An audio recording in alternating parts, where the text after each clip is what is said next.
Hi everybody, welcome. Welcome to the third in a long series of holiday recipe creations. I'm Andrew Hunter, I'm the chef of Niman Ranch, and I'm having a lot of fun the last few weeks preparing and organizing Thanksgiving for you, but you know what else is an added bonus? It's getting my Thanksgiving plans in order as well. So today I'm making sweet Italian sausage with roasted red pepper dip. Niman Ranch sweet Italian sausage, and the dip is inspired by spinach and artichoke dip, which I happen to really like, but you know what, I'm kind of bored with it. And so I thought I'd add a little bit of spice and color, even holiday color because it's red, to a classic that everybody likes, whether they're kids, teenagers, seniors, and so forth. So I'm going to show you how to make it, and then in the oven I have one almost done, not all the way done, because how you finish it is really important. So I'm going to show you how to do that. But first, before I do, why dip for Thanksgiving? The biggest mistake people make is they prepare a big meal and then they don't have anything for people to nibble and nosh on when they arrive. So dips are a great way. You can make it a few days in advance. Everything that I've made during this series, you can make in advance and then heat up at the last moment. So planning and preparation is really, really important.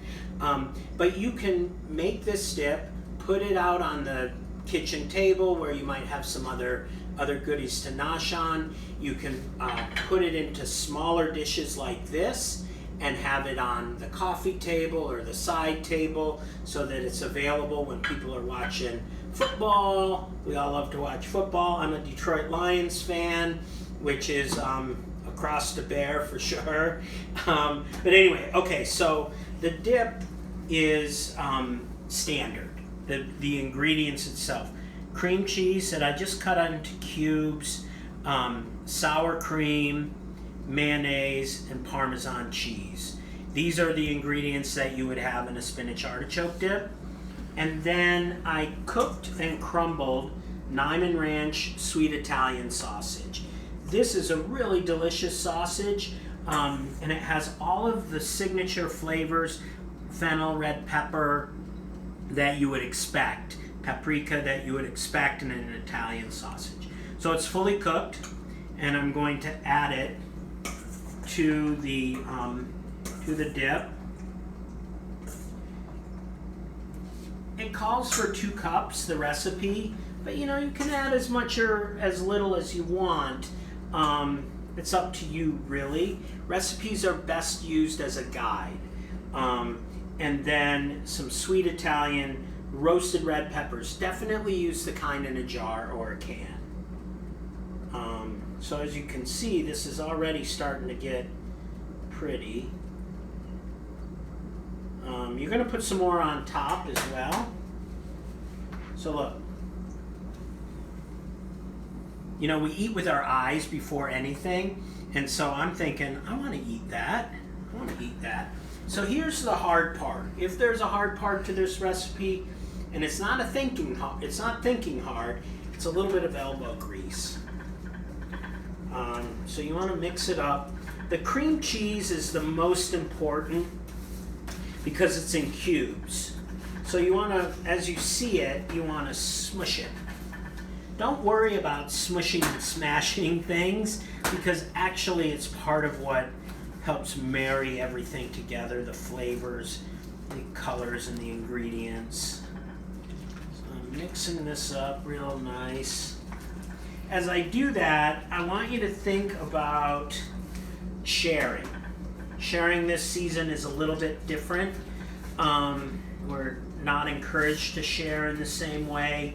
So when you put this dip out, and I'll remind you at the end, but when you put the dip out, like I said, you can put it in smaller bowls and baking dishes, but also put a spoon in there, and so that your guests will take that visual cue to maybe spoon a little bit on their plate Plus, it'll help your carpet from, droppage and staining.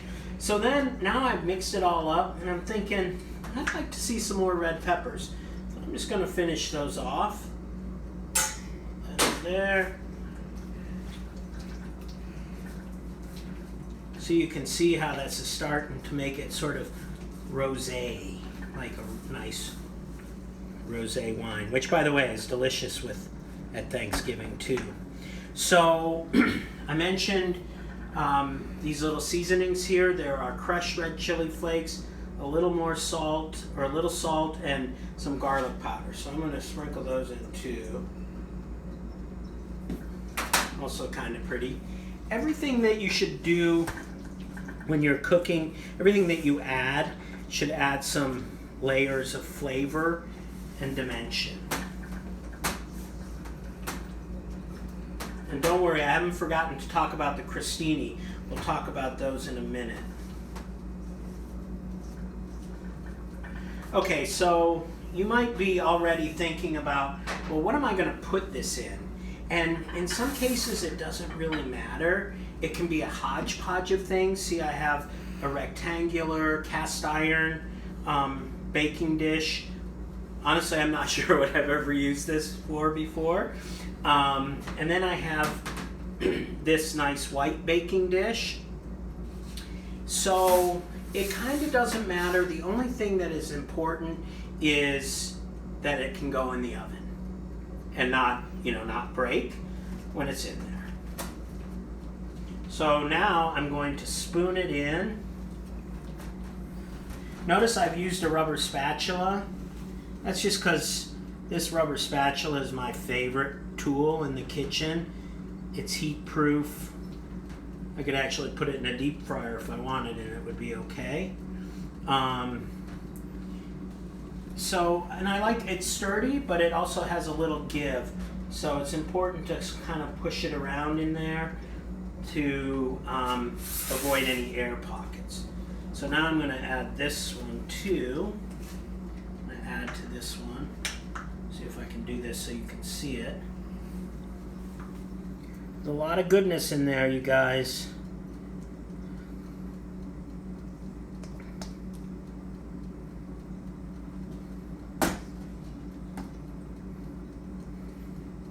And again, I could have used 3 or 4 that look like this.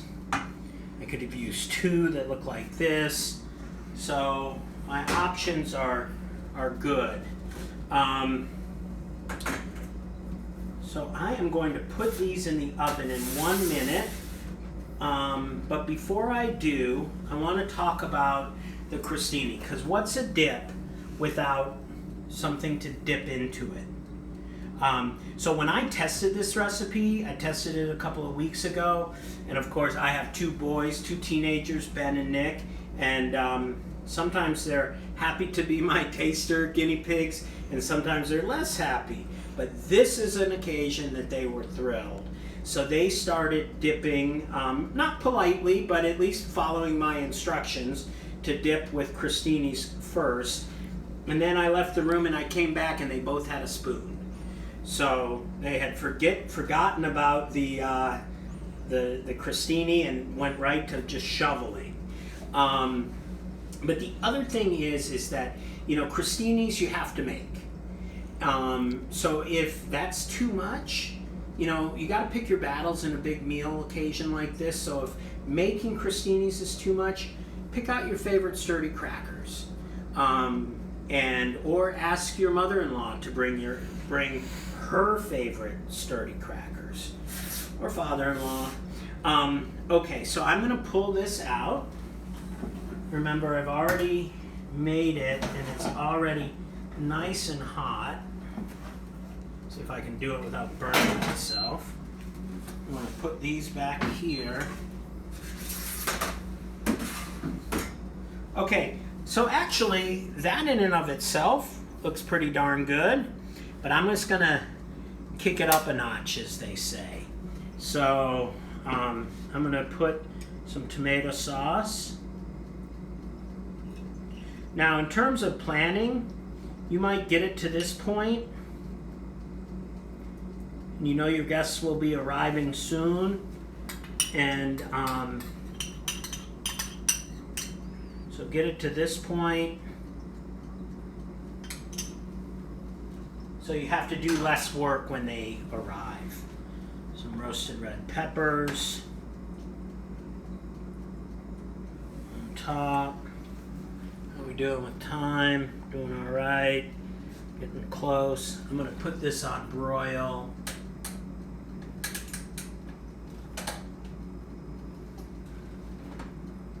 So when you think about chefs, famous chefs around the country, they all have a signature dish. A signature dish is just the dish that they are the best known for.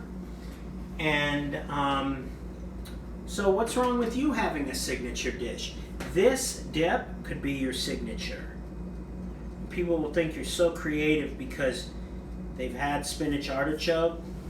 They haven't had Niman Ranch sweet Italian sausage dip with roasted red peppers. In some ways, it's a little bit like pizza when you dip your crostini into it. See how pretty that is? This is hot, so I'm going to do it like this. Okay, it's going to go back into the oven.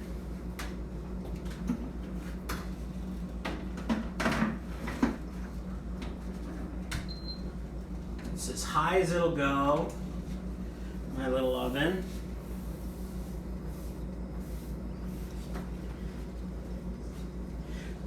So while this is finishing in the oven in our last few remaining minutes, I want to say a couple of things about general things about cooking for the holidays. Plan, prep, and plan. Last week I talked about getting dishes out and identifying what you're going to use each one for, and then writing turkey or sweet Italian sausage dip on Post-it notes and putting them on their plates because, you know, you're going to forget. Lay them out on your buffet or your side table. It gives you peace of mind.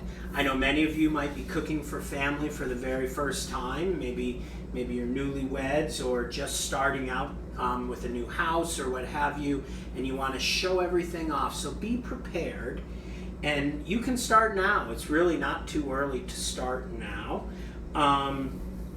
So plan ahead that way. Think about this being a signature dish that you can make over and over. All of the recipes that I'm talking about, that I've talked about for the last couple of IG Lives, and this one can be found on NimanRanch.com. Find the recipe tab and then click on. There's also a really delicious sausage bread pudding recipe. So it's stuffing, but just a little bit different, just a little bit more elegant, I suppose. And let's see how this is going. See, it was hot. The dip was hot, and now with the broiler on, you can see that it's really starting to melt and be delicious. So I'm going to take it out, and I'm going to take a chance that it's not going to burn me. And if you have some chef's tip, if you have some basil or thyme or even fresh parsley, use that. Look at that. Look at that. I can make sure that I got all these nice chunks of sweet Italian sausage in there. A little red pepper. I think I've made one kind of too big to eat. But happy Thanksgiving, everyone. Be safe, enjoy, plan ahead, and most importantly, enjoy your family.